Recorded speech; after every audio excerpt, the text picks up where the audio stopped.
El grito resonó por el pasillo helado del Hospital San Lucas, como una cuchilla filosa rasgando el silencio. ¡Vieja terca! ¡No tienes cura! ¡Quédate quieta!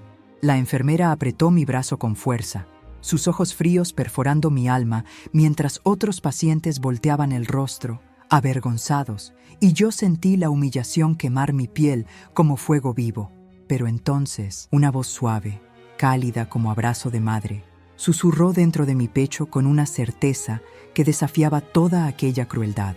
Yo soy el médico de médico. Respiré profundo, miré directamente a esos ojos llenos de amargura y hablé con una firmeza que ni yo sabía que aún tenía. Tú puedes tener diploma colgado en la pared, pero mi vida está en las manos de Dios. El silencio que siguió fue tan pesado que pude escuchar mi propio corazón latiendo. Y entonces ella se inclinó cerca de mi oído y susurró algo que heló mi sangre. Veremos quién va a llorar cuando tu Dios no aparezca. Antes de continuar esta historia, necesito decirte algo.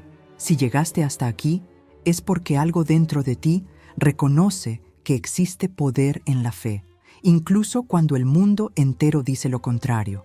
Suscríbete a nuestro canal ahora mismo, porque aquí vas a encontrar historias reales de mujeres que, como tú, enfrentaron lo imposible y vencieron con la fuerza que viene de lo alto. No estamos aquí para ofrecerte ilusiones baratas, sino testimonios verdaderos que van a fortalecer tu alma en los días más difíciles. Cada video es una luz encendida en la oscuridad, una prueba viva de que Dios no te abandonó, incluso cuando parece que Él está en silencio. Activa la campanita de notificaciones, porque no vas a querer perderte ningún capítulo de este viaje que puede cambiar tu vida para siempre. Cuando Clarice, mi hija, entró al cuarto 847, aquella tarde gris, pensé que finalmente encontraría el apoyo que mi alma tanto necesitaba, pero sus primeras palabras cayeron sobre mí como piedras. Mamá, por favor, sé realista. Basta de esta ilusión de curación. Vi a mi propia hija asentir con aprobación, mientras la enfermera Beatriz explicaba con ese tono técnico y frío que yo estaba en negación profunda y necesitaba medicación psiquiátrica para aceptar mi realidad terminal. El doctor Ricardo Méndez ajustó sus lentes de montura fina, abrió mi historial con manos firmes y dijo las palabras que nadie quiere escuchar. Doña Elena, el cáncer se extendió a los pulmones. Tenemos semanas, tal vez días. La sala giró a mi alrededor, el olor a desinfectante mezclado con el perfume caro de Clarice sofocándome. Y todo lo que pude pensar fue: Señor, te serví toda mi vida. ¿Así es como termina? Clarice ya abría su agenda electrónica, murmurando sobre asuntos necesarios, planeando mi funeral mientras mi corazón aún latía. Y Beatriz se inclinaba para ajustar mi almohada con fuerza innecesaria, susurrando demasiado bajo para que otros escucharan. Te advertí que él no vendría. 3 días se arrastraron en una niebla espesa de medicamentos que me dejaban mareada, visitas controladas de apenas 15 minutos cronometrados. Beatriz intensificó su cerco silencioso, negaba analgésicos cuando el dolor desgarraba mi espalda, colocaba mi comida demasiado lejos para alcanzarla, por error, y siempre con esa sonrisa helada que decía claramente: mereces sufrir. Clarice venía todos los días a las 14 horas en punto. Se quedaba exactamente 15 minutos. Hablaba sobre cuestiones prácticas con voz demasiado controlada y huía antes de que yo pudiera ver las lágrimas que luchaba por esconder. En la 4ª mañana, cuando Beatriz me entregó un papel con prisa exagerada, diciendo: es solo un formulario de rutina, firme aquí. Una viejecita de cabellos blancos empujando un carrito de limpieza dejó caer el bolígrafo, accidentalmente, justo frente a mí. Doña Sebastiana se agachó lentamente. Sus ojos bondadosos encontraron los míos y susurró tan bajo que casi no escuché: no firme nada, mi niña. Lea con atención primero. Tomé mis lentes con manos temblorosas y las letras en el encabezado del documento parecían saltar del papel como serpientes. Término de rechazo de tratamiento y cuidados paliativos exclusivos. Dios mío, querían que yo misma firmara mi sentencia de muerte, que declarara por escrito que no quería luchar más, que estaba lista para morir en silencio como una vieja terca derrotada. Beatriz volvió al cuarto con pasos apresurados. Vio el papel aún sin firma en mi mano y su rostro se retorció en una máscara de irritación mal disimulada. Doña Elena, no complique las cosas. Es mejor para todos, incluso para su familia. Clarice estaba afuera de la puerta entreabierta, y por el ángulo donde estaba acostada, pude ver su reflejo en el vidrio, los hombros encorvados, las manos cubriendo el rostro, y me di cuenta con el corazón partido que mi hija ya había renunciado a mí. Doblé el papel lentamente, se lo devolví a Beatriz y dije con una voz que salió más firme de lo que esperaba: no voy a firmar esto. Todavía no. La enfermera arrancó el documento de mi mano con tanta fuerza que rasgó una esquina, sus ojos chispeando con algo que iba mucho más allá de irritación profesional. Era algo personal, algo venenoso, y escupió las palabras: vas a arrepentirte de esta terquedad, vieja, junto a mi Biblia. Y cuando se fue, lo abrí con dedos temblorosos y leí el mensaje garabateado a las apuradas. Salmo 118, 17. Te serví con todo lo que tenía, oré por tantos, ayudé a tantas familias, y ahora estoy aquí, sola, humillada, abandonada hasta por mi propia hija.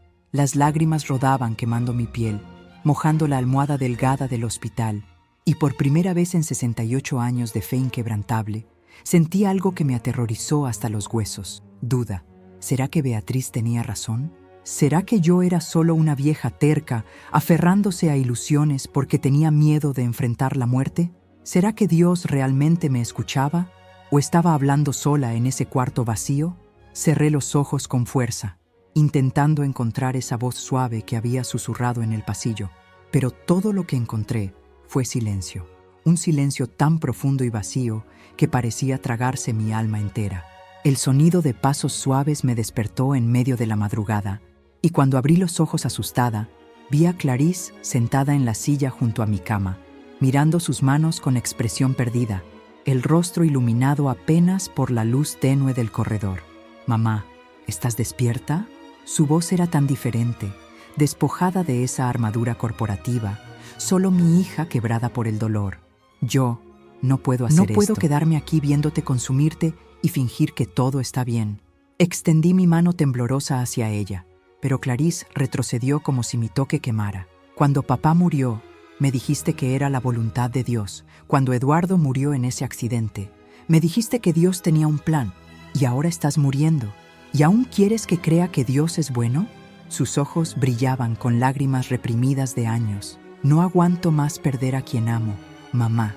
No aguanto más rezar y que nada cambie. Quise gritar que estaba equivocada, que la fe mueve montañas, que Dios nunca nos abandona, pero cuando abrí la boca, ningún sonido salió, porque por primera vez yo tampoco tenía más respuestas. Clarice se levantó lentamente, besó mi frente con labios temblorosos y susurró antes de salir: «Te amo, mamá, pero no puedo presenciar esto, no puedo». La puerta se cerró con un clic suave y me quedé sola nuevamente en la oscuridad, sosteniendo mi Biblia como si fuera lo único impidiéndome hundir en un océano sin fondo. Cuando el primer rayo de sol atravesó la ventana sucia del cuarto 847, iluminando las partículas de polvo flotando en el aire como cenizas de sueños quemados, Beatriz entró con la bandeja del desayuno y esa sonrisa victoriosa que lo decía todo. Su hija se fue temprano hoy. Dijo que no vuelve pronto. Colocó la bandeja demasiado lejos otra vez, se dio vuelta para salir, pero se detuvo en la puerta y miró hacia atrás con un brillo extraño en los ojos. «Sabe, doña Elena, yo también creí en milagros, también recé con fervor. Pero la diferencia entre usted y yo es que yo aprendí a aceptar que Dios no se preocupa por viejas como nosotras». Sus palabras quedaron suspendidas en el aire como veneno, y antes de que pudiera responder, salió dejando solo el eco de la puerta cerrándose y una pregunta que me aterrorizaba. ¿Y si ella tenía razón? 3 años antes, mi vida era tan diferente que ahora parece un sueño lejano, de esos de los que despiertas y tardas en entender si fue real o imaginación. Yo lideraba el grupo de oración de los miércoles en la Iglesia del Redentor, mi casa siempre llena de risas, café fresco perfumando la cocina, abrazos apretados que curaban heridas invisibles. Y fue en una de esas noches cálidas de verano que conocí a Beatriz. Ella llegó destrozada, sosteniendo a una niña pálida en sus brazos, los ojos rojos de tanto llorar, parecían dos huecos profundos de desesperación. Mi Julia tiene una enfermedad en la sangre. Los médicos no saben qué hacer. Me dijeron que me prepare para lo peor. Oré con ella durante meses interminables. Llevé sopas calientes a su casa en los días en que no tenía fuerzas ni para cocinar. Julia mejoró lentamente, como una flor que renace después del invierno más cruel. Y vi en los ojos de Beatriz algo que reconocí inmediatamente: fe naciendo donde antes solo había cenizas. Ella comenzó a frecuentar las oraciones. Abrazaba la Biblia con una intensidad de quien acaba de descubrir un tesoro escondido toda la vida, y me susurraba con lágrimas de gratitud: «Doña Elena, usted salvó a mi hija. Usted me trajo de vuelta a la vida». Pero entonces vino el golpe que partiría a mi familia por la mitad, como un rayo partiendo un árbol antiguo. El accidente que mató a Eduardo, esposo de Clarice, dejando a mi hija viuda a los 39 años en una carretera mojada de noviembre. Recuerdo la llamada a las 3 de la madrugada, la voz del policía de tránsito diciendo palabras que parecían venir de muy lejos. Y cuando llegué al hospital, Clarice estaba sentada en el piso frío del pasillo, todavía con el vestido de fiesta que usara en la cena de aniversario de ellos, manchado de sangre. «Mamá», fue todo lo que logró decir antes de derrumbarse en mis brazos, y sentí su fe morir junto con él esa noche horrible, como si alguien hubiera arrancado algo vivo de dentro de su pecho. Intenté de todo. La llevé a oración, invité al pastor a conversar, sostenía su mano y citaba versículos que antes la confortaban, pero cada palabra mía parecía empujarla más lejos. «Mamá, basta. Por favor, deja de fingir que a Dios le importa». Ella gritó eso una tarde 6 meses después del funeral, con una rabia tan cruda que me dejó sin aire. Vi a mi hija comenzar a evitarme. Las visitas se volvieron más cortas y tensas. Nuestras conversaciones se resumían a trivialidades educadas, y cuando intentaba mencionar fe o iglesia, ella cambiaba de tema con una sonrisa forzada que partía mi corazón. Los primeros síntomas aparecieron exactamente 1 año después de la muerte de Eduardo, como si mi cuerpo hubiera guardado todo el dolor y ahora explotara en forma de enfermedad. El cansancio que no pasaba ni después de dormir 12 horas, la falta de aire que me tomaba en medio de actividades simples, el nódulo que crecía silencioso como un invasor. Postergué la ida al médico por semanas porque tenía miedo, no de la muerte en sí, sino de lo que aquello significaría para Clarice. Cuando finalmente fui, el doctor Méndez pidió una batería de exámenes con esa expresión seria que hacen los médicos cuando saben algo terrible, pero no pueden hablar todavía. Clarice me acompañó en la consulta de retorno, sentada rígida en la silla a mi lado, tecleando en el celular para no tener que mirar a mis ojos mientras el médico pronunciaba la sentencia. Cáncer de pulmón, etapa avanzada, metástasis. El silencio que cayó sobre ese consultorio fue tan denso que parecía sólido, y entonces escuché la voz de mi hija, baja y llena de una amargura que cortaba como vidrio. «¿Ves, mamá? Dios no protege a nadie, ni siquiera a quien lo sirve toda la vida». Quise argumentar. Quise decir que Dios tiene propósitos que no comprendemos, pero las palabras murieron en mi garganta porque, por primera vez, yo tampoco estaba segura de creer en lo que estaba a punto de decir. Pero lo que nadie sabía, lo que ni Clarice imaginaba en esos días confusos entre diagnóstico e internación, era que Beatriz también había cambiado drásticamente en los últimos 3 años. Julia tuvo una recaída silenciosa. La enfermedad volvió con fuerza aún mayor, y la mujer que yo había ayudado a reconstruir su fe se transformó en algo que yo no reconocía más. Amarga, dura, con ojos vacíos de alguien que ya renunció a esperar milagros. Dejé de verla en las oraciones de los miércoles, dejé mensajes que nunca fueron respondidos, y cuando finalmente la encontré por casualidad en el mercado, ella desvió la mirada y pasó junto a mí como si fuéramos extrañas. Supe por otras personas del grupo que estaba trabajando como enfermera en el Hospital San Lucas, que se había vuelto conocida por su eficiencia fría y comentarios ásperos con pacientes ancianos que no aceptaban la realidad.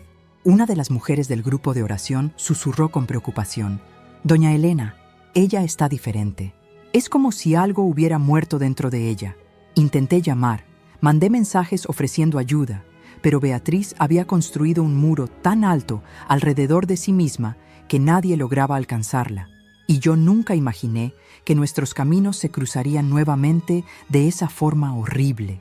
Cuando fui internada en el Hospital San Lucas y vi a Beatriz entrando a mi cuarto con esa bata blanca y una carpeta, mi corazón dio un salto de esperanza. Beatriz, gracias a Dios, un rostro conocido. No imaginaba que trabajabas aquí. Extendí mis brazos para un abrazo, pero ella se quedó parada en la puerta y la expresión en su rostro me congeló. No había reconocimiento cálido, ni siquiera sorpresa, solo algo helado y calculado. Doña Elena Márquez, 68 años, cáncer terminal. Ella leyó mi historial con voz mecánica, como si yo fuera solo un número más. Beatriz, soy yo. ¿Te acuerdas de mí, Elena? De las oraciones, de cómo oramos juntas por Julia. Mi voz salió débil, casi suplicante. Ella finalmente me miró a los ojos, y lo que vi allí me aterrorizó. No era olvido o indiferencia, era reconocimiento y odio puro. Me acuerdo perfectamente, doña Elena. Su voz era baja, venenosa, mientras se acercaba a mi cama. Recuerdo cada oración, cada promesa de que Dios cuida a sus hijos, cada versículo sobre milagros. ¿Y sabe qué más recuerdo? Se inclinó tan cerca que sentí su aliento. Recuerdo a Julia volviendo al hospital el mes pasado, peor que nunca, y a los médicos diciéndome que esta vez no hay nada que hacer. Entonces dígame, ¿dónde estaba su Dios cuando mi hija lo necesitó de verdad? El shock me dejó muda, y Beatriz continuó con esa voz controlada que era más aterradora que gritos. Usted va a aprender lo que yo aprendí, doña Elena, que las oraciones no curan, que la fe no salva, y que Dios, si existe, no se preocupa por viejas como nosotras. Ajustó mi suero con fuerza innecesaria, haciendo que la aguja doliera. Voy a cuidarla personalmente durante su internación y voy a garantizar que usted acepte la realidad antes de morir. Considere esto mi último acto de misericordia. Cuando salió, mis manos temblaban tanto que apenas podía sostener la sábana y por primera vez desde el diagnóstico sentí algo más que miedo a la muerte. Sentí miedo de ella, de esa mujer que yo había amado como hermana y que ahora me miraba como si yo fuera responsable de todo su dolor. Clarice entró poco después, y cuando intenté contar lo que había sucedido, ella suspiró con esa paciencia exhausta. Mamá, estás bajo efecto de medicamentos fuertes. Probablemente entendiste mal. Me di cuenta en ese momento de que estaba completamente sola, atrapada entre una hija que no creía en mí y una enfermera que me odiaba. Y la pregunta que más me aterraba resonaba sin parar en mi cabeza. ¿Será que Dios realmente estaba ahí? ¿O yo estaba solo hablando con el vacío? La madrugada más oscura siempre viene antes del amanecer, dicen por ahí. Pero esa noche yo no lograba creer que el sol volvería a salir algún día. 3 semanas habían pasado desde mi internación, y cada día era un descenso más profundo en un pozo sin fondo. Beatriz negaba mis pedidos más básicos con esa sonrisa helada. Clarice venía cada vez menos y se quedaba cada vez más distante. Y mi cuerpo, Dios mío, mi cuerpo parecía estar renunciando a luchar. El dolor en la espalda se había vuelto una compañía constante que los remedios apenas tocaban. La falta de aire me despertaba en medio de la noche en pánico. Y cada mañana, cuando me miraba en el espejo del baño minúsculo, veía a una desconocida devolviéndome la mirada. Ojos hundidos, piel grisácea, cabello sin vida. Comencé a evitar mi propia Biblia que quedaba en la mesita de noche, porque cada vez que la miraba, sentía una culpa aplastante. Dios, ¿te decepcioné? ¿Fue por eso que me abandonaste? El silencio que respondía era tan pesado que parecía aplastar mi alma contra el colchón delgado de ese cuarto 847. Beatriz entró una de esas mañanas sombrías, colocó la bandeja del desayuno fuera de mi alcance otra vez y susurró mientras chequeaba mis signos vitales. ¿Todavía esperando un milagro, doña Elena? Mírese, hasta Dios renunció. Doña Sebastiana se volvió mi única tabla de salvación en ese océano de desesperación, apareciendo siempre en los momentos más sombríos, como si tuviera un radar para detectar cuando mi fe estaba a punto de romperse completamente. En una noche particularmente difícil, cuando el dolor era tan fuerte que mordía la almohada para no gritar, ella entró silenciosa, cerró la puerta con llave y se sentó en el borde de mi cama con esos ojos bondadosos, llenos de comprensión. Sé lo que está sintiendo, mi niña. Yo también pasé por eso. Sus manos callosas sostuvieron las mías con una fuerza sorprendente para alguien tan frágil. Y hace 10 años, yo estaba en esta misma ala, desahuciada por los mismos médicos. ¿Y sabe quién era mi enfermera? Beatriz. Mi corazón se aceleró. ¿Ella ya era así? Sebastiana movió la cabeza lentamente. No, en esa época, ella todavía tenía luz en los ojos. Todavía hablaba sobre Dios con esperanza. Pero algo se rompió dentro de ella cuando Julia no mejoró de verdad. Miró hacia la puerta como verificando que nadie estuviera escuchando. La enfermedad de la niña entró en remisión temporal, pero nunca fue curada de verdad. Y Beatriz nunca perdonó a Dios por no darle el milagro completo que tanto pidió. La revelación me golpeó como un puñetazo en el estómago. No era solo odio lo que Beatriz sentía, era envidia amarga de quien pide un milagro y recibe apenas migajas. Los días siguientes fueron los más sombríos de mi vida entera. Y mira que ya pasé por muchas cosas: viudez, pérdida de amigos queridos, enfermedades en la familia. Pero nunca había experimentado ese tipo de soledad espiritual que parece succionar toda luz de tu alma. Intentaba orar, pero las palabras morían en mi boca. Abría la Biblia, pero las letras parecían revueltas y sin sentido. Tarareaba himnos antiguos, pero mi voz salía débil y desafinada, como si hasta la música me hubiera abandonado. Beatriz intensificó su campaña silenciosa de tortura. Olvidaba traer agua fresca. Demoraba horas para atender cuando yo apretaba el botón de llamada, y siempre con ese aire de superioridad que decía: ¿vio? Le advertí que él no vendría. Lo peor fue cuando trajo a una psiquiatra para evaluarme, una mujer de mediana edad con lentes finos que hacía preguntas sobre pensamientos mágicos y negación de la realidad terminal. Doña Elena, es normal buscar consuelo en creencias religiosas, pero necesitamos garantizar que usted no está desarrollando un cuadro delirante que le impide tomar decisiones racionales sobre su tratamiento. Delirante. Me llamó delirante por creer en Dios. Y vi a Beatriz en la esquina de la sala con esa sonrisa victoriosa que decía claramente: ahora hasta los médicos concuerdan conmigo. Cuando nos quedamos solas después de la evaluación, ella se inclinó y susurró: la semana que viene vamos a comenzar sedación paliativa pesada. Usted va a pasar sus últimos días durmiendo, sin sentir nada, sin orar, sin esperar, solo terminando. La noche del miércoles, 3 semanas y 2 días después de mi internación, fue cuando alcancé mi fondo del pozo, ese momento en que no puedes cavar más profundo porque no hay más suelo bajo tus pies. Clarice había llamado durante la tarde diciendo que no vendría porque tenía una reunión importante en el trabajo, y por la frialdad en su voz, me di cuenta de que no era solo una excusa, era una decisión. Ella estaba comenzando a despedirse de mí emocionalmente, preparando su corazón para la pérdida inevitable. Me quedé mirando el techo manchado del cuarto 847 mientras escuchaba los sonidos del hospital, pitidos de monitores, llanto ahogado de otros cuartos, pasos apresurados de enfermeras. Y una pregunta martillaba mi cabeza sin parar: Dios, ¿por qué me trajiste hasta aquí solo para abandonarme al final? Abrí el libro en cualquier página, sin mirar, una última prueba desesperada, y mis ojos cayeron en Salmos 118:17. No moriré, al contrario, viviré y contaré lo que el Señor hizo.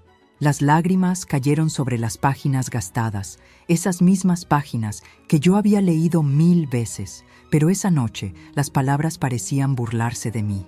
¿Cómo viviría si apenas podía respirar? ¿Cómo contaría algo si estaba a punto de ser sedada hasta la muerte? Fue a las 4:47 de la mañana. Nunca olvidaré la hora en ese reloj digital parpadeante, que algo cambió, algo que no puedo explicar completamente ni siquiera ahora. Doña Sebastiana entró silenciosa como siempre, pero esta vez había algo diferente en ella, una urgencia, una determinación feroz en los ojos. Doña Elena, llegó la hora. Usted necesita decidir ahora si va a rendirse o si va a luchar. Cerró la puerta con llave con un cuidado casi reverente.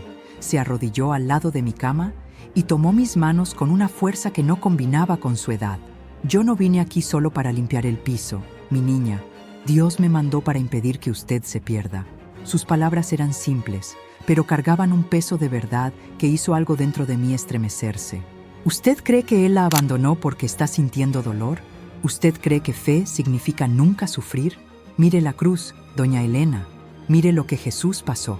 Él no fue librado de nada, pero venció exactamente a través del sufrimiento. Sebastiana comenzó a orar, pero no era ese tipo de oración educada y controlada que hacemos en la iglesia. Era una oración de guerra, de autoridad, de alguien que ya vio lo imposible suceder y no tiene más miedo de gritar a los cielos: Señor, esta tu hija está aquí, humillada pero no destruida, doblegada pero no quebrada, y te pido en nombre de Jesús, levántala. Algo sucedió en ese cuarto 847 que desafía cualquier explicación racional o científica. El aire se volvió denso, pesado, caliente, como si el propio cielo hubiera descendido sobre nosotras. Sentí una presencia tan poderosa, tan real, tan tangible que apenas podía respirar, no por la enfermedad, sino por la intensidad de esa santidad que llenaba cada rincón del cuarto. Fue como si una mano invisible tocara mi pecho, justo donde el dolor solía doler más, y una ola de calor comenzó a esparcirse desde el centro de mi cuerpo hacia las extremidades, llevándose el dolor, el miedo, la duda. Y entonces escuché esa voz nuevamente, esa voz que había susurrado en el pasillo semanas atrás, pero ahora era más clara, más fuerte, más real que cualquier sonido físico. Elena, yo nunca te abandoné, ni por un segundo. Yo estaba aquí en cada lágrima, en cada noche oscura, moldeando en ti el testimonio que va a impactar a miles. Las palabras no vinieron como sonido en mis oídos, sino como conocimiento directo en mi espíritu, como si Dios hubiera escrito su verdad directamente en la tabla de mi corazón. Tú fuiste elegida para este momento, Elena, elegida no a pesar del sufrimiento, sino a través de él, porque solo quien descendió al valle más profundo puede testificar sobre el Dios que rescata de los abismos. Levántate, mi hija, tu historia aún no terminó. La paz que inundó mi alma en ese instante era sobrenatural, inexplicable, absoluta. No era ausencia de circunstancias difíciles, sino una certeza profunda de que Él estaba en control incluso cuando todo parecía fuera de control. Cuando abrí los ojos, Sebastiana estaba llorando silenciosamente, lágrimas rodando por el rostro arrugado, y susurró con una voz llena de reverencia: Yo vi, doña Elena, vi la luz. Él está aquí. Miré el crucifijo pequeño en mi mesita de noche, ese mismo crucifijo que había mirado 1000 veces antes con desesperación, pero ahora parecía diferente. No era más símbolo de derrota y sufrimiento, sino de victoria a través del sufrimiento, de resurrección que solo viene después de la cruz. Me dormí por primera vez en semanas sin dolor, sin miedo, sin ese aprieto en el pecho que me sofocaba, envuelta en una certeza absoluta que desafiaba toda lógica médica. Yo no iba a morir ahí, no de esa manera, no sin cumplir el propósito para el cual fui elegida. No sé cuánto tiempo dormí, pero cuando desperté al amanecer con la luz suave del sol entrando por la ventana sucia, había un equipo entero de médicos alrededor de mi cama. Doctor Méndez, otros 2 médicos que no conocía, enfermeras con expresiones de shock, y todos miraban los papeles en sus manos como si hubieran visto un fantasma. El doctor Méndez sostenía mis exámenes con manos temblorosas, los lentes resbalando en la nariz, y murmuraba para sí mismo en un tono de incredulidad absoluta: Esto es imposible, esto no puede estar sucediendo. El tumor, él, ya no está aquí. Repitan los exámenes, ahora, inmediatamente. Debe haber un error grotesco aquí. El doctor Méndez pasaba las manos por sus cabellos grises repetidamente, un gesto de nerviosismo que yo nunca había visto en él antes, mientras 3 médicos diferentes se aglomeraban alrededor de la pantalla del computador analizando las imágenes. El tumor masivo que 3 semanas atrás consumía mi pulmón derecho como un parásito voraz simplemente ya no estaba ahí. La sala de exámenes quedó en un silencio tan profundo que yo podía escuchar el zumbido bajo de las máquinas. Y entonces uno de los médicos más jóvenes, con ese aire de quien todavía no aprendió a esconder sus emociones, susurró: Doctor Méndez, yo participé de la biopsia inicial. Vi el tumor con mis propios ojos. Estaba ahí. Hicieron tomografía de emergencia, resonancia magnética completa, Nueva biopsia guiada por ultrasonido, recolectaron sangre para marcadores tumorales, y cada nuevo resultado que llegaba traía el mismo silencio aturdido. Ese tipo de silencio pesado que cae cuando lo imposible sucede justo frente a tus ojos y ya no tienes forma de negarlo. Yo estaba acostada en esa camilla fría, vistiendo ese delantal hospitalario ridículo que no cierra atrás, pero por primera vez en semanas sentía una paz tan profunda que hasta el frío del metal contra mi espalda parecía una bendición. Era real, yo estaba viva y Dios había cumplido su promesa. El doctor Méndez finalmente se volteó hacia mí, se quitó los lentes y los limpió con manos temblorosas y dijo con una voz entrecortada que nunca imaginé escuchar de un hombre tan controlado: Doña Elena, en 30 años de medicina oncológica, yo nunca vi algo así. No hay explicación médica, científica o racional. El tumor simplemente desapareció. Fue en ese momento preciso que Beatriz entró a la sala de exámenes como un huracán destructivo, los ojos chispeando con una mezcla de pánico y rabia que hacía su rostro parecer retorcido. Error de diagnóstico. Ustedes son todos incompetentes. Esta mujer nunca estuvo terminal. Fue una exageración. Fue negligencia médica. Su voz subía de tono con cada palabra, resonando por las paredes blancas y asépticas, y vi a varios médicos retroceder instintivamente ante esa explosión. Pero el doctor Méndez, con una firmeza calmada que contrastaba brutalmente con la desesperación de ella, caminó hasta su armario, sacó un historial grueso y lo abrió frente a todos los presentes. Aquí está su propio registro. Enfermera Soares, su propia letra, su propia firma. Comenzó a leer en voz alta, cada palabra cayendo como martillo. Día 10. Paciente presenta tumor avanzado, pronóstico Día reservado. Progresión acelerada de la masa tumoral. Paciente en declive. Día 20. Paciente en etapa terminal. Cuidados paliativos exclusivos recomendados. El rostro de Beatriz fue perdiendo todo color. Esa máscara de control profesional, partiéndose por la mitad como porcelana vieja. Usted misma documentó cada paso de esa progresión. Enfermera, usted misma escribió que ella tenía días Entonces de vida. explíqueme, Si fue error de diagnóstico, ¿cómo registró empeoramiento progresivo durante 3 semanas? El silencio que siguió fue absoluto, y vi a Beatriz abrir y cerrar la boca varias veces sin lograr formar palabras, como un pez fuera del agua, sofocándose lentamente. Clarice estaba apoyada en la pared blanca en la esquina de la sala, y fue solo en ese momento que noté su presencia. Ella había llegado corriendo cuando el equipo médico llamó sobre los resultados anormales. Mi hija se deslizó lentamente por la pared hasta sentarse en el piso helado, abrazando sus rodillas contra el pecho, y comenzó a sollozar de una manera que partía mi corazón en 1000 pedazos. «Mamá», logró susurrar entre sollozos. «Mamá, yo no creí. Pensé que estabas delirando. Estaba planeando tu funeral». Sus manos temblaban tanto que apenas podía limpiar las lágrimas que caían sin parar. Cuando Eduardo murió, decidí que Dios no existía, que era todo ilusión de gente desesperada. Y ahora, no logró terminar la frase, solo movía la cabeza incrédula, y vi en sus ojos algo que no veía hacía 3 años. Una rendija minúscula de esperanza, luchando por no ser aplastada por el cinismo que había construido como armadura. Intenté levantarme de la camilla para ir hacia ella, pero mis piernas todavía estaban débiles, y fue el doctor Méndez quien gentilmente me ayudó a sentarme, su propia voz entrecortada cuando susurró: «Despacio, doña Elena, su cuerpo todavía se está recuperando de lo que sea que haya sucedido». El momento más impactante vino cuando el doctor Méndez reunió a todo el equipo médico presente. Debía haber unas 10 personas en esa sala ahora, entre médicos, enfermeras, técnicos, e hizo algo que jamás olvidaré.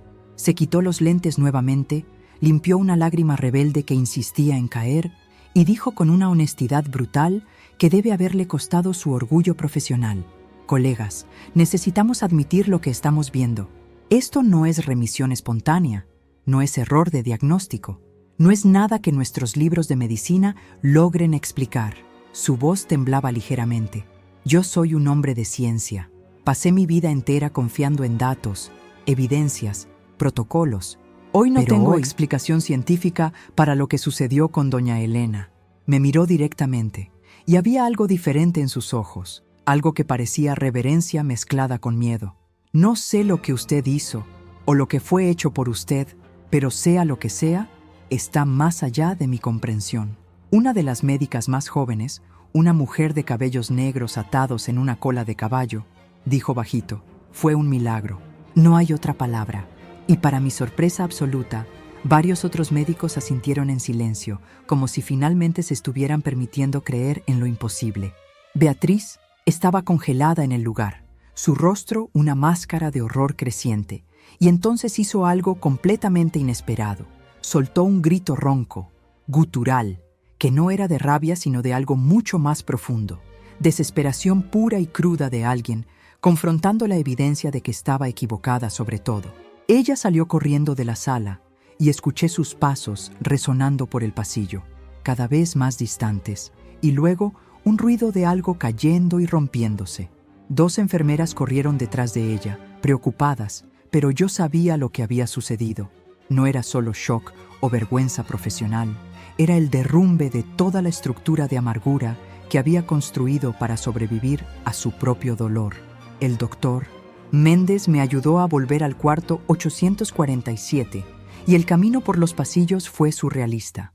Enfermeras paraban lo que estaban haciendo para mirarme, algunas con expresiones de asombro, otras con algo que parecía esperanza renovada, y escuché susurros siguiendo mi paso como olas. Cuando finalmente me acosté en la cama de mi cuarto, exhausta pero extrañamente energizada, encontré algo en la mesita de noche que no estaba ahí antes, un sobre blanco sin remitente, y dentro de él una única foto amarillenta por el tiempo mostrando a Julia, la hija de Beatriz, en una camilla de hospital con tubos y cables conectados por todos lados, sus ojitos cerrados y piel tan pálida que parecía translúcida. Giré la foto con manos temblorosas y leí la anotación en el reverso, escrita con letra apresurada y manchada como si lágrimas hubieran caído sobre la tinta.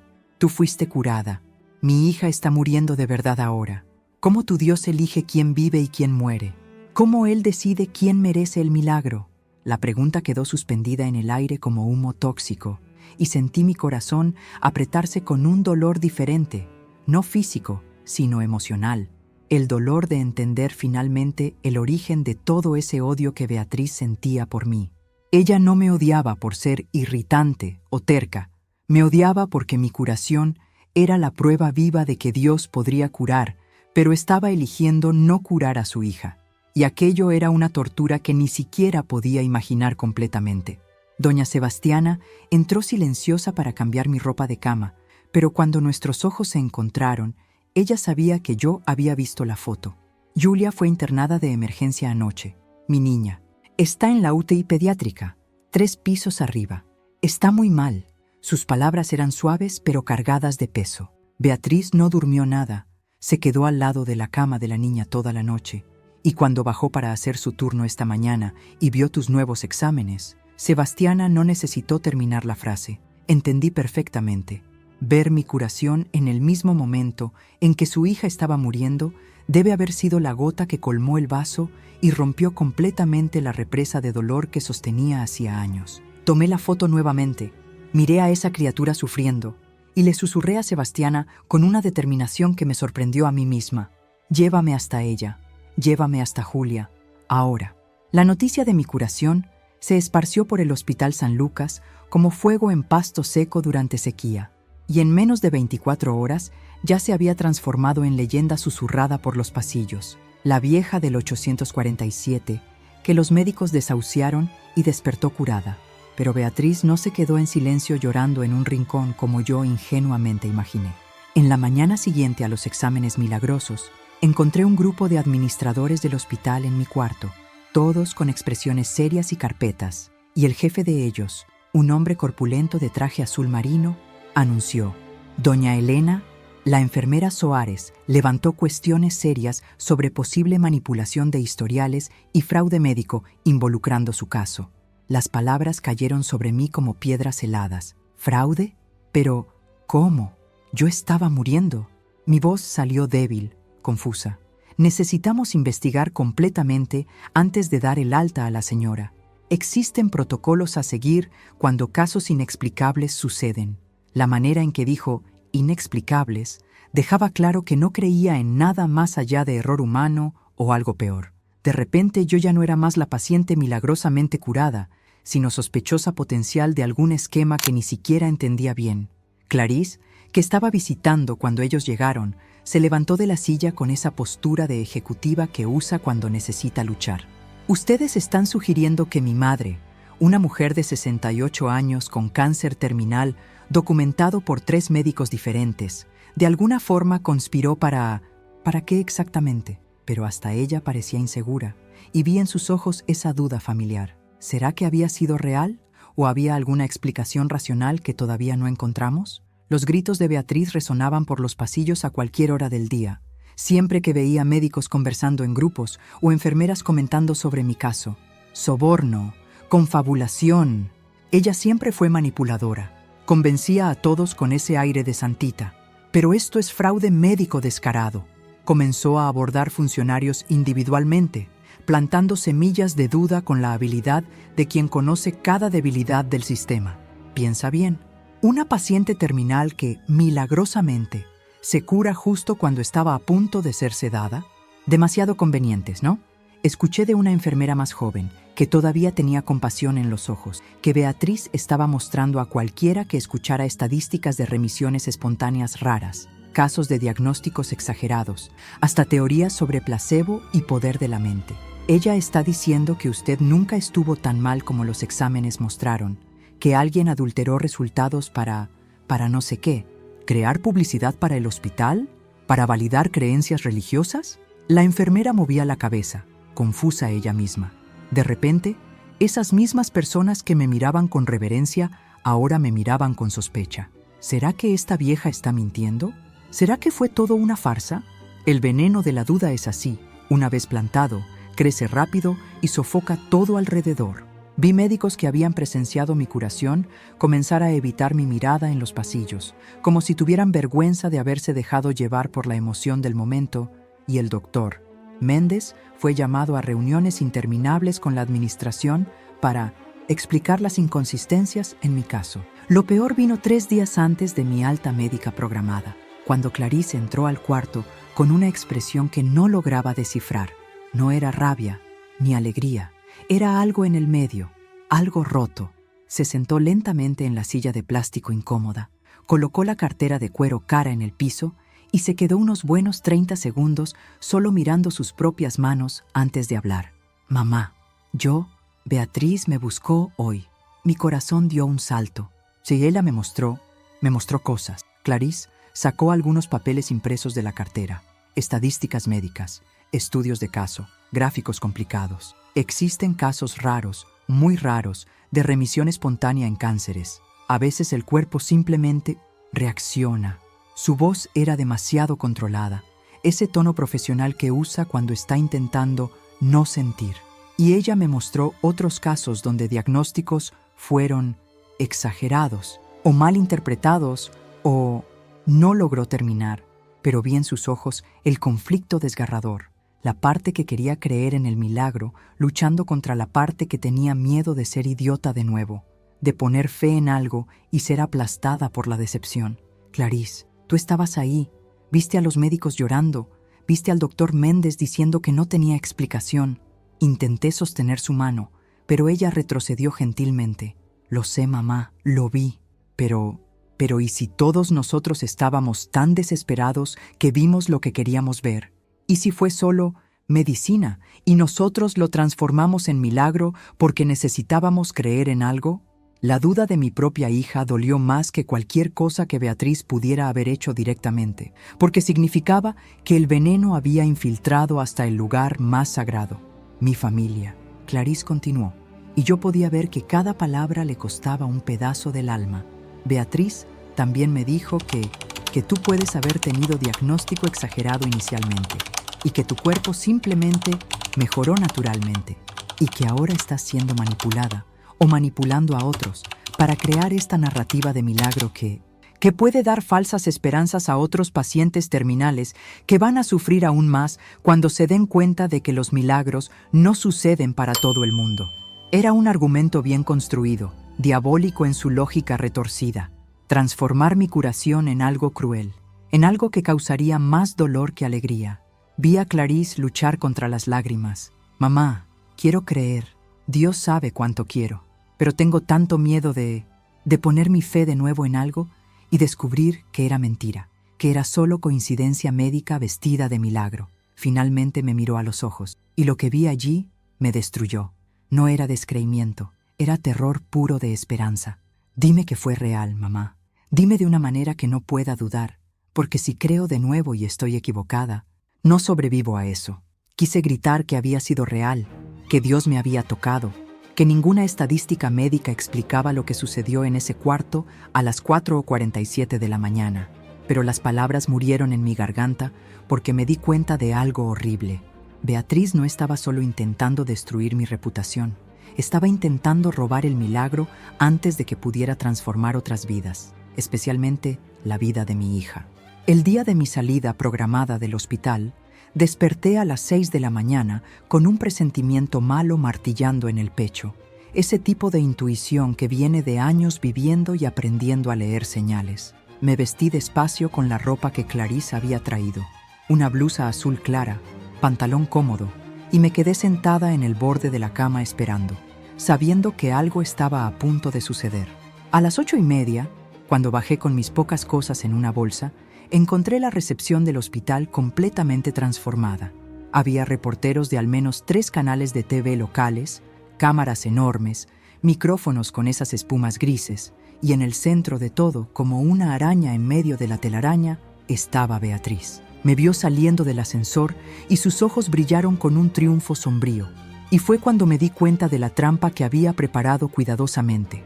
Iba a exponerme públicamente, forzarme a admitir el fraude frente a las cámaras o hacerme parecer una fanática religiosa delirante si defendía el milagro. Ahí está ella. Beatriz señaló hacia mí y de repente la multitud se cerró a mi alrededor como paredes contrayéndose, flashes cegadores de cámaras, preguntas gritadas de todos lados en una cacofonía ensordecedora. Doña Elena, ¿es verdad que manipuló exámenes? ¿Cómo explica la acusación de fraude? ¿Está explotando la fe ajena para ganancia personal? Beatriz se acercó, abriendo camino por la multitud con esa sonrisa venenosa que ahora era demasiado familiar, y entonces hizo algo que heló mi sangre. Tiró de alguien de la mano a través de los reporteros, y cuando vi quién era, todo dentro de mí se detuvo. Era Julia, su hija, pero no la niña de la foto que yo había visto. Era aún peor en vivo, pálida como cera de vela, tan delgada que los huesos parecían querer perforar la piel, con tubos finos de oxígeno entrando por la nariz y ojeras tan hundidas que parecían huecos en el rostro. Beatriz la posicionó justo frente a las cámaras, usando a su propia hija enferma como arma emocional, y gritó lo suficientemente alto para que todos los micrófonos captaran. «Mi hija está muriendo de verdad, doña Elena, no de cáncer mágico que desaparece, sino de enfermedad real, con exámenes reales, con sufrimiento real». Su voz se quebró, pero continuó. «¿Dónde está tu milagro para ella? Si es que te curó, pero deja a una niña inocente de 12 años consumirse». Las cámaras se voltearon todas hacia mí, esperando mi respuesta, y vi en los ojos de Julia no acusación, sino algo mucho más triste, resignación de quien ya renunció a esperar por salvación. Beatriz se inclinó y susurró solo para que yo oyera, con un odio tan puro que era casi palpable. «Si tu Dios es real, cura a mi hija frente a todos, o admite que eres un fraude y que los milagros son mentiras que vendemos a idiotas desesperados». El silencio que cayó sobre esa recepción llena fue absoluto, pesado como plomo, y todas las cámaras, todos los ojos, toda la expectativa del mundo parecía estar sobre mí, esperando, solo esperando para ver si Dios aparecería de nuevo, o si yo sería expuesta como la mentirosa que Beatriz juraba que yo era. El silencio que cayó sobre esa recepción llena fue tan absoluto, tan denso, que podías escuchar el zumbido eléctrico de las luces fluorescentes en el techo y el pitido distante de algún monitor en otro piso. Miré a Julia, esa niñita frágil que yo había sostenido en mis brazos años atrás cuando su madre llegó destrozada al grupo de oración, y algo dentro de mí se rompió. No era rabia de Beatriz por usarme así, no era miedo de las cámaras o de la humillación pública, era compasión pura y cruda que dolía en el pecho como una herida abierta. Vi en los ojos de esa criatura una resignación que ningún niño debería cargar, esa mirada vacía de quien ya renunció a esperar por salvación, y me di cuenta con claridad absoluta. Esto no era sobre mí. Nunca fue sobre mí probar nada a nadie. Era sobre esa niña que estaba siendo usada como arma en la guerra espiritual de su propia madre. Me arrodillé ahí mismo, en el piso frío y brillante de esa recepción, frente a todas las cámaras, de todos los reporteros, de Beatriz con su odio, de Clarice con su duda, de toda esa multitud esperando que me quebrara o me expusiera como fraude. No me importó que mis rodillas dolieran contra el piso duro. No me importó con los flashes cegadores de las cámaras capturando cada segundo. No me importó con los murmullos de sorpresa resonando alrededor. Solo extendí mis manos temblorosas y sostuve las manitas heladas de Julia, tan pequeñas, tan frágiles, que parecían de porcelana a punto de romperse. Querida, ¿te acuerdas de mí? Mi voz salió entrecortada pero firme. Julia asintió débilmente, y vi una lágrima solitaria rodar por el rostro pálido de ella. Usted es doña Elena. Mamá me llevaba a su casa. Había torta de chocolate. Su voz era tan débil, tan cansada, pero todavía había un vestigio de memoria de esos tiempos más felices. Sentí mi corazón partirse en 1000 pedazos y sostuve esas manitas con más firmeza, con toda la ternura que cabía en mí. Tu mamá tiene razón, Julia. Ella está con mucha rabia porque tú estás sufriendo, y me culpa a mí porque yo fui curada mientras tú continúas enferma. Vi a Beatriz tensarse, lista para interrumpirme, pero algo en mi voz la hizo congelarse. Pero necesito que entiendas algo muy importante, mi niña. El Dios que me curó no elige favoritos como si fuera un juego cruel. Él te ama tanto, pero tanto, como me ama a mí. Lágrimas corrían libres por mi rostro ahora, mojando nuestras manos entrelazadas. A veces Él cura de una manera que vemos, y a veces Él cura de maneras que solo vamos a entender más adelante. Pero algo sé con certeza absoluta. Tú no fuiste olvidada, Julia. Nunca fuiste olvidada. Respiré profundo. Miré al techo por un segundo, como si pudiera ver a través de él directo hacia los cielos, y entonces comencé a orar. No esa oración formal y bonita que hacemos en la iglesia, sino una oración quebrada, honesta, desesperada de alguien pidiendo por otra alma. Señor, no entiendo tus caminos, no entiendo por qué curaste a una vieja de 68 años y dejaste a esta niña sufrir, pero confío en ti incluso cuando no entiendo. Cerré mis ojos con fuerza, y las palabras comenzaron a salir de un lugar profundo dentro de mí, un lugar que ni sabía que existía. Padre, esta niña no pidió ser usada como arma, no pidió ser escenario de guerra entre fe y desesperación. Ella solo quiere vivir, jugar, ser niña. Entonces, te pido, Señor, en nombre de Jesús que lloró por Lázaro, que detuvo una procesión fúnebre para resucitar al hijo de la viuda, que tocó leprosos que nadie tocaba. Toca a esta niña ahora. Mi voz fue volviéndose más fuerte, más autoritativa, no por esfuerzo mío, sino como si algo mayor estuviera hablando a través de mí. No sé si va a ser hoy, si va a ser mañana, si va a ser de la manera que todos esperamos, pero declaro sobre la vida de Julia que ella no fue olvidada, que ella tiene propósito, que ella va a vivir para contar una historia de fidelidad incluso cuando todo parecía perdido. Y entonces sucedió algo completamente inesperado. El doctor Méndez, ese hombre escéptico y racional que siempre confió solo en ciencia y datos, empujó a los reporteros a un lado y se arrodilló a mi otro lado. Sus manos, esas mismas manos que sostenían bisturíes y plumas con precisión científica, estaban temblando cuando las colocó sobre la cabeza de Julia con una delicadeza que me hizo llorar aún más. Señor, su voz se quebraba. No sé cómo hacer esto, no sé orar, pero si tú estás ahí, si tú escuchas, esta niña merece una oportunidad. Ella merece... No logró terminar, solo sollozó abiertamente. Un hombre de 55 años, llorando como niño frente a cámaras y colegas porque estaba presenciando algo que su mente no lograba procesar, pero su corazón no podía negar.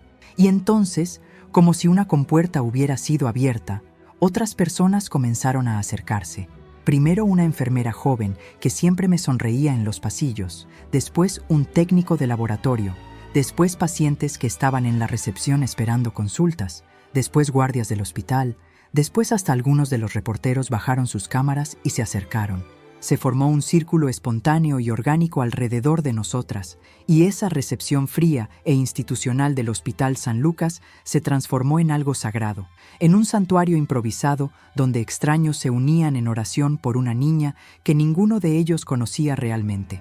Escuché voces uniéndose a la mía, algunas orando en voz alta, otras susurrando bajito, algunas apenas con las manos extendidas en silencio reverente, y la atmósfera cambió. El aire se volvió denso, cargado, vibrante con algo invisible pero absolutamente real. Julia cerró sus ojitos, y por largos minutos que parecieron horas suspendidas en el tiempo, solo se escuchaba el sonido colectivo de nuestras voces unidas en súplica. Y yo sentí nuevamente esa presencia poderosa, ese calor sobrenatural que me había envuelto en el cuarto 847, pero esta vez era diferente. Era como si Dios estuviera diciendo: no vine para ti sola, vine para todos los que se atreven a creer incluso cuando no entienden. No hubo relámpago. Cuando finalmente abrí los ojos, vi a Beatriz completamente derrumbada. Ya no estaba de pie en posición de ataque, sino caída de rodillas a pocos metros de distancia. Toda esa armadura de amargura y control desintegrándose pedazo por pedazo como armadura oxidada cayendo. Sus sollozos eran guturales, primitivos, venían de un lugar tan profundo que era doloroso solo escuchar, y entre los sollozos gritaba cosas que no tenían sentido completo, pero que lo decían todo. Tuve rabia, tanta rabia, rabia de Dios, rabia de ti, rabia de todos los que eran curados, mientras mi hija no lograba ni terminar las frases. Solo movía la cabeza y lloraba de una manera que parecía expulsar años de veneno acumulado. Me levanté con dificultad, mis piernas débiles y mis rodillas adoloridas, y caminé hasta ella, esa mujer que me había torturado, humillado, intentado destruir públicamente, e hice lo único que mi corazón mandaba. Me arrodillé nuevamente a su lado y la abracé. Beatriz resistió por un segundo. Intentó empujarme, pero entonces se desplomó completamente en mis brazos, agarrando mi blusa con fuerza desesperada, como si yo fuera lo único, impidiéndole ahogarse en un océano de dolor. Lo siento, yo solo quería que ella viviera, yo solo quería. Sus palabras eran sofocadas por sollozos. Sostuve a esa mujer quebrada y le susurré al oído las palabras que Dios puso en mi corazón. Lo sé, hija, lo sé, y Dios también lo sabe. Él vio cada lágrima tuya, cada noche en vela, cada oración desesperada. No fuiste olvidada, Beatriz, ni tú ni Julia. Nos quedamos ahí abrazadas en el piso de la recepción por cuánto tiempo no sé decir. Pudieron haber sido minutos u horas. El tiempo había perdido significado en ese momento suspendido. Cuando finalmente nos separamos, vi que las cámaras todavía estaban grabando todo, pero ya no importaba que grabaran, que mostraran al mundo entero, porque aquello era real, aquello era verdad cruda y desnuda sobre dolor, sobre fe, sobre quebrantamiento y sobre la posibilidad de redención incluso en medio de la peor tormenta. El doctor Méndez se acercó con una caja de pañuelos desechables, los ojos todavía rojos, y dijo con una voz que intentaba ser profesional, pero no lograba esconder la emoción: Beatriz, necesitas descansar. No has dormido en días. Deja que el equipo cuide de Julia por algunas horas, mientras tú... Pero Beatriz movió la cabeza vigorosamente. No puedo dejarla. Si salgo, si cierro los ojos, ella puede. No logró decir las palabras, pero todos entendimos. Fue Julia quien rompió el momento. Su vocecita débil pero clara. Mami, estoy bien. Doña Elena oró. Sentí algo caliente. Puedo intentar dormir un poco. No sé si fue sugestión, si fue placebo, si fue solo una niña intentando dar paz a la madre, o si fue el toque inicial de algo mayor que todavía estaba por venir. Pero vi en los ojos de Julia algo que no estaba ahí 10 minutos atrás. un vestigio minúsculo de esperanza, como una vela encendida en un cuarto oscuro. Los días siguientes fueron un borrón surreal de acontecimientos que parecían guión de película. La historia se esparció por las redes sociales. Los videos de esa oración colectiva se volvieron virales con millones de visualizaciones, y de repente el Hospital San Lucas estaba recibiendo llamadas de familias de todo el país pidiendo oraciones. La administración del hospital, que días antes quería investigarme por fraude, ahora no sabía cómo lidiar con la situación sin precedentes. Decenas de personas aparecían en la recepción pidiendo orar, dejando flores y mensajes, transformando ese espacio institucional en algo parecido a un santuario. 3 semanas después de ese día intenso en la recepción, Julia hizo nuevos exámenes de rutina y fue el propio doctor Méndez quien trajo los resultados con manos temblando de nuevo, pero esta vez por un motivo diferente. Beatriz, Elena, yo, los resultados de Julia. Colocó los papeles en la mesa, se quitó los lentes y los limpió varias veces, como si no lograra creer lo que había leído. La condición de ella se estabilizó. No fue curación instantánea como la de Elena, pero los marcadores que estaban en caída libre ahora están estables, y algunos hasta mejoraron. Su voz era de quien está recitando hechos, pero no logra procesar el significado de ellos. No tengo explicación médica para esta reversión. Estadísticamente hablando, ella debería estar peor, no mejor. Beatriz cubrió la boca con las manos, lágrimas rodando silenciosamente, y por primera vez en años vi algo en sus ojos que pensé que había muerto. Gratitud pura, no mezclada con amargura o miedo, solo gratitud simple y profunda. Julia no tuvo una curación milagrosa e instantánea como la mía, y tal vez era exactamente ese el punto que Dios estaba haciendo, que Él actúa de formas diferentes para personas diferentes, que algunos milagros son dramáticos e instantáneos, mientras otros son graduales y sostenidos, pero todos son igualmente válidos, todos son igualmente amor. En los meses siguientes, Julia entró en remisión inesperada que los médicos clasificaron oficialmente como idiopática, una palabra bonita para no sabemos por qué sucedió. Beatriz volvió a trabajar en el hospital, pero era una persona completamente diferente, gentil con los pacientes, especialmente los ancianos, y la vi varias veces sosteniendo manos de personas asustadas y orando bajito con ellas. Me buscó un sábado por la tarde, apareció en mi casa sin avisar, y cuando abrí la puerta vi en sus ojos una vulnerabilidad que no existía antes. Elena, yo necesito pedirte perdón por lo que hice, por lo que dije, por cómo te traté. Su voz tembló. Estaba tan perdida en mi dolor que me transformé en monstruo, y tú me abrazaste aún así. Sostuve sus manos y dije la verdad más simple y profunda que conocía. Ya estás perdonada, Beatriz. Ya estabas perdonada en el momento en que intentaste lastimarme, porque entendí que no estabas atacándome a mí, estabas gritándole a Dios, y a veces necesitamos gritar antes de lograr escucharlo susurrar de vuelta. Lloramos juntas en el umbral de la puerta, 2 mujeres que el dolor había puesto en lados opuestos de una guerra, pero que la gracia había reconciliado de formas que ni imaginábamos ser posibles. Clarice volvió a la iglesia conmigo el domingo siguiente, y cuando digo que volvió, no fue solo físicamente sentarse en un banco, fue un retorno de alma, un reencuentro con algo que había enterrado tan profundo que pensó que nunca más resucitaría. La vi entrar vacilante por el portón de la iglesia del Redentor, esa misma iglesia donde creció, donde se casó con Eduardo, donde lloró en su funeral y juró nunca más volver, y sus pasos eran lentos, inseguros, como de alguien pisando en terreno sagrado después de años de exilio autoimpuesto. Sostuve su mano mientras caminábamos por el pasillo central, y la sentí temblar, no de frío, sino de esa vulnerabilidad cruda de quien está bajando todas las defensas y no sabe qué va a encontrar del otro lado.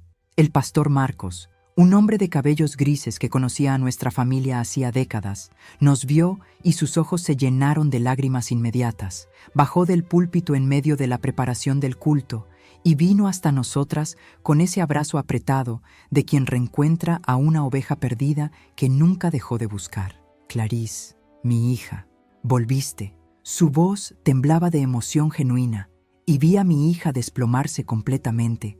esa ejecutiva corporativa siempre controlada, derritiéndose en sollozos que sacudían todo su cuerpo. Pastor, yo dije cosas horribles sobre Dios, lo culpé por todo. Yo ni siquiera lograba formar frases completas entre los sollozos. El pastor sostuvo el rostro de ella entre las manos, con una ternura paternal. ¿Y tú crees que Dios no aguantaba tus acusaciones? ¿Crees que Él se ofendió? Hija, Él esperó que gritaras todo lo que necesitabas gritar, y continuó amándote del mismo modo. Cuando el culto comenzó y llegó el momento del testimonio, ese momento en que el pastor pregunta si alguien quiere compartir algo, Clarice hizo algo que me sorprendió completamente. Se levantó. Mi hija, que 3 meses atrás juraba que Dios no existía y que la fe era ilusión de gente desesperada, caminó hasta el frente de la iglesia con las piernas temblorosas pero determinadas, y cuando se volteó para enfrentar a la congregación, vi lágrimas rodando libremente por su rostro, pero también una paz que no veía hacía años. Yo no sé bien cómo decir esto. Su voz tembló en el micrófono. Hace 3 años, mi esposo murió en un accidente, y yo decidí que Dios no existía, o si existía, no le importaba gente como yo. Respiró profundo, limpió las lágrimas con el dorso de la mano. Cuando mi madre fue diagnosticada con cáncer terminal, yo ya estaba planeando su funeral. Me estaba preparando para perderla y confirmar todo lo que creía, que Dios abandona, que la oración no funciona, que los milagros son historias bonitas que contamos para soportar lo inevitable. Su voz se volvió más fuerte, pero entonces vi algo que mi mente no logra explicar. Vi exámenes que mostraban tumor enorme simplemente desaparecer. Vi médicos escépticos llorando y admitiendo que no tenían explicación científica. Y vi a mi madre, que tenía todos los motivos para estar con rabia de Dios por estar muriendo, arrodillada en el piso de un hospital, orando por una niña que ni siquiera era de ella. Clarice me miró directamente, y el amor en sus ojos era tan intenso que dolía. Mi madre me mostró que fe no es sobre nunca sufrir, es sobre confiar incluso cuando estás sufriendo, es sobre amar incluso cuando estás siendo odiado, es sobre orar por otros incluso cuando tú misma necesitas oración. Hizo una pausa, la voz entrecortada. Yo había perdido mi fe, pero descubrí que Dios nunca me había perdido. El testimonio de ella quebró algo en la iglesia entera. Vi personas que conocía hacía décadas llorando abiertamente, abrazándose, y una ola de adoración genuina llenó ese espacio de una manera que solo sucede cuando Dios está realmente presente. No solo como concepto teológico, sino como realidad viva y palpable. Y yo estaba comenzando a desistir de orar. Pero tu testimonio me recordó que el tiempo de Dios no es nuestro tiempo, y que desistir de orar es desistir de esperar, y desistir de esperar es comenzar a morir por dentro. La sostuve apretado y oré ahí mismo, en el patio de la iglesia, rodeada por otras personas que se unieron espontáneamente, y me di cuenta de algo profundo. Mi milagro no era solo sobre mí ser curada físicamente, era sobre encender una llama de esperanza en corazones que estaban a punto de apagarse completamente.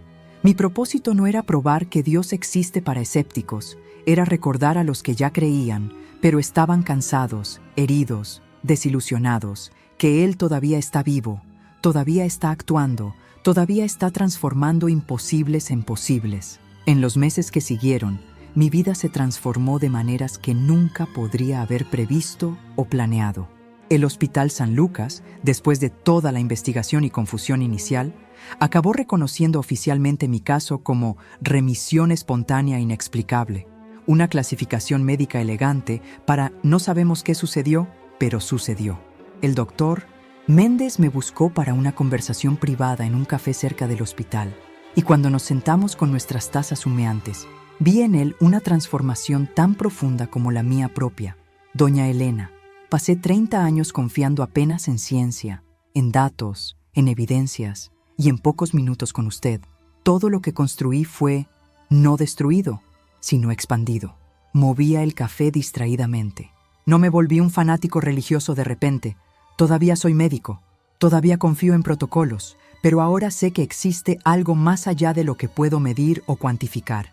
Ahora, cuando doy diagnósticos difíciles, también digo, pero yo no soy Dios y ya vi lo imposible suceder, así que nunca desistan completamente de la esperanza. Esas palabras me hicieron llorar ahí mismo en el café lleno, porque me di cuenta de que mi milagro había plantado semillas que estaban germinando en lugares que ni imaginaba, en el corazón de un médico escéptico, en el alma de una hija herida.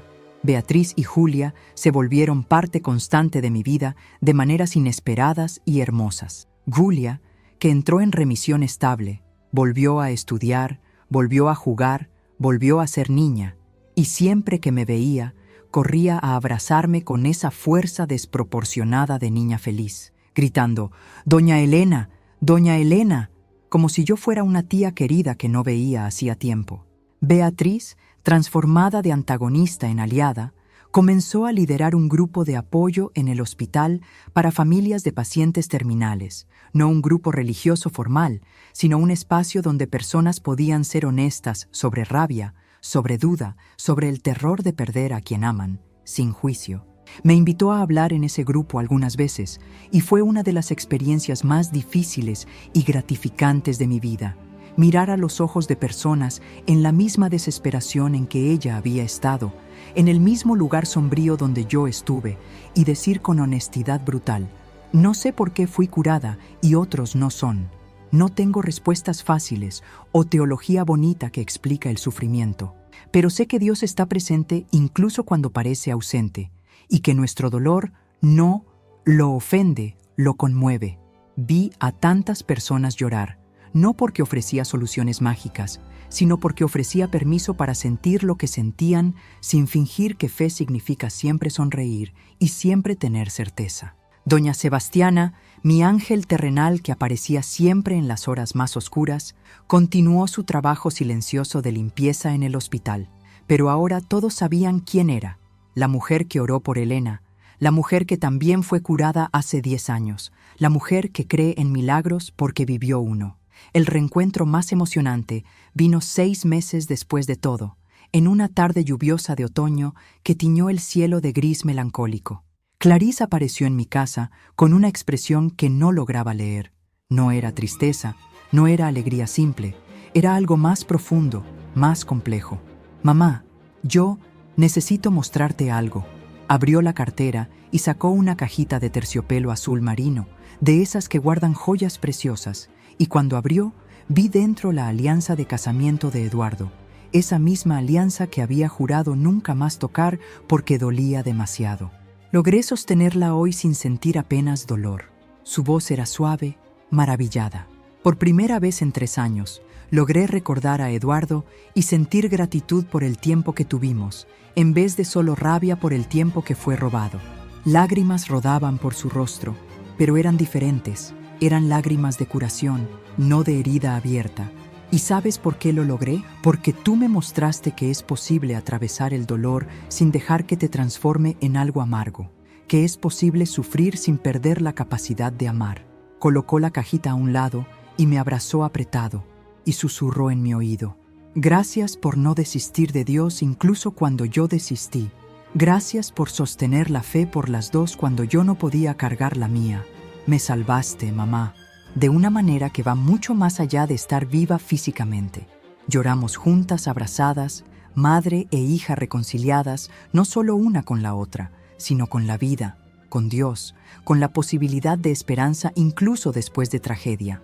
Hoy, cuando miro hacia atrás y veo el camino que recorrí, del diagnóstico terminal en el cuarto 847 hasta este momento de paz profunda, entiendo que mi milagro no fue apenas físico, aunque la curación del cáncer sea real y documentada en exámenes que médicos todavía estudian intentando entender.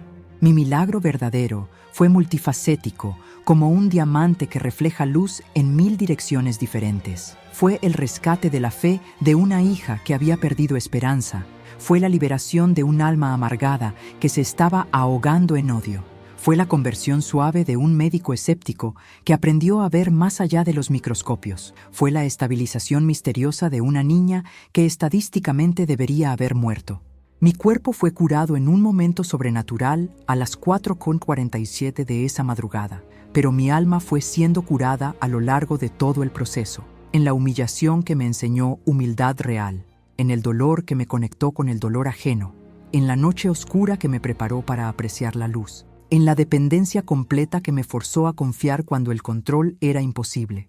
Y para ti, mujer que me escuchas ahora a través de estas palabras, que tal vez estés en ese mismo hospital frío siendo llamada de terca, de ilusionada, de vieja que no acepta la realidad, quiero que sepas, tu edad no disminuye tu valor a los ojos de Dios. Tus arrugas no borran tu voz que todavía merece ser escuchada. Y cuando el mundo te llame vieja descartable, recuerda que Dios te llama hija amada, elegida, preciosa. Nunca es demasiado tarde para que Dios reescriba tu historia, porque Él es especialista en finales sorprendentes, en giros que nadie ve venir, en resurrecciones que suceden exactamente cuando todos ya desistieron y se fueron de la tumba. Mantén tu fe encendida incluso cuando todos a tu alrededor intenten apagarla con lógica, con estadísticas, con ese tipo de realismo, que es apenas desesperación disfrazada de sabiduría, porque el testimonio que llevas dentro de ti, aunque todavía no se haya manifestado completamente, puede ser la luz que guíe a otros de la oscuridad hacia la esperanza. Tú no eres invisible como la sociedad quiere hacerte creer. No eres una carga demasiado pesada.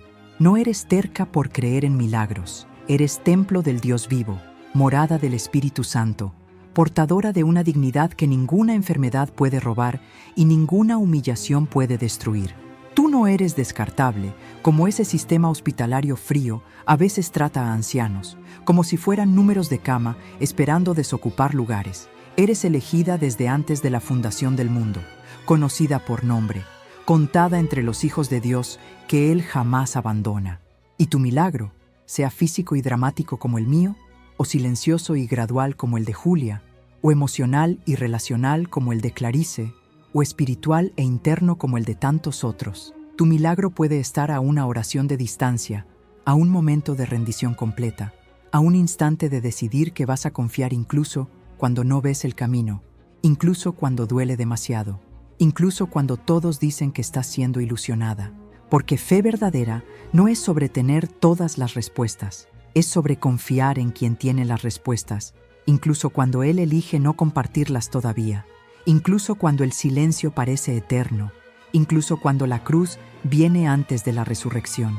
Si llegaste hasta aquí, hasta el final de esta historia de dolor, fe y redención, es porque algo dentro de ti reconoció la verdad de lo que fue contado, no apenas como entretenimiento, sino como testimonio vivo de que los milagros todavía suceden, incluso cuando el mundo dice que son imposibles. Suscríbete a nuestro canal ahora mismo, porque aquí vas a encontrar más historias reales como la de Elena, historias de mujeres y hombres que enfrentaron lo imposible y vencieron por la fe, que atravesaron valles sombríos y salieron del otro lado transformados. No estamos aquí para ofrecer ilusiones vacías o promesas fáciles, sino para compartir testimonios verdaderos que fortalecen tu alma cuando todo parece perdido, que encienden una luz de esperanza cuando la oscuridad parece eterna.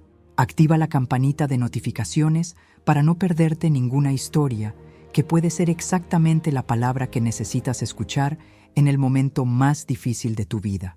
Y ahora, haz algo que va a tocar el corazón de otras personas que necesitan este mensaje.